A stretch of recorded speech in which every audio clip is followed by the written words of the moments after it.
Ekosistem adalah suatu sistem di mana terjadi hubungan interaksi saling ketergantungan antara komponen-komponen di dalamnya yang baik yang berupa makhluk hidup maupun yang tidak hidup. Individu adalah makhluk hidup tunggal, contohnya sebatang pohon kelapa, satu ekor tikus, dan seorang manusia. Populasi adalah kumpulan individu sejenis yang berinteraksi pada tempat tertentu, misalnya serumpun buku di kebun, kumpulan kambing di padang rumput. Seperti komunitas adalah kumpulan berbagai makhluk hidup yang berinteraksi dan hidup di area tertentu, misalnya seluruh organisme yang ada di sawah terdiri atas padi, tikus, belalang, burung, dan ulat. Ekosistem adalah interaksi antar makhluk hidup di suatu wilayah dengan lingkungan yang saling mengaruhi, misalnya ekosistem danau terdiri atas organisme dan segala benda yang ada di dalamnya.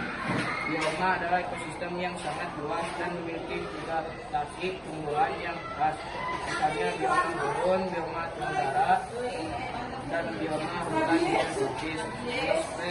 Adalah lapisan bumi yang di dalamnya terdapat kehidupan. Habitat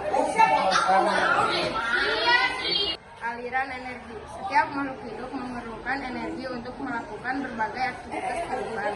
Energi cahaya dari matahari diubah oleh tumbuhan menjadi energi kimia. Melalui proses fotosintesis, energi tersebut berpindah ke organisme lainnya.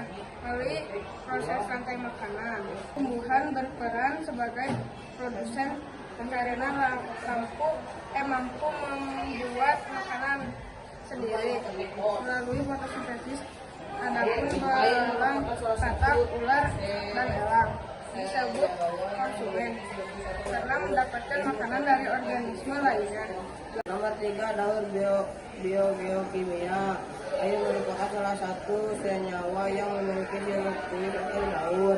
Air merupakan zat yang sangat dibutuhkan oleh semua makhluk hidup. Oksigen yang dihasilkan tumbuhan digunakan manusia, hewan, dan organisme lainnya dan dalam proses respirasi menghasilkan gas karbon dioksida yang dilepaskan ke udara. Tumbuhan, hewan, organisme lainnya yang dimatikan oleh dioksida. Interaksi antar komponen ekosistem. Interaksi antar komponen ekosistem tidak hanya terjadi antara makhluk hidup saja, namun dapat juga terjadi antara komponen abiotik dengan abiotik lainnya. Kompetisi merupakan suatu interaksi yang merugikan kedua makhluk hidup yang terlibat. Predasi mengacu pada hubungan yang menguntungkan terhadap satu pihak, sedangkan pihak lain mengalami kerugian. Herbivori merupakan interaksi yang melibatkan antara herbivora dengan produsen. Simbiosis dalam ruang lingkup ini mempelajari mengenai hubungan erat antara populasi yang menempati habitat yang sama seperti pada gambar 6.9. Parasitisme adalah hubungan ketika salah satu organisme yang disebut parasit mendapatkan keuntungan, sedangkan organisme yang lain disebut inang biru.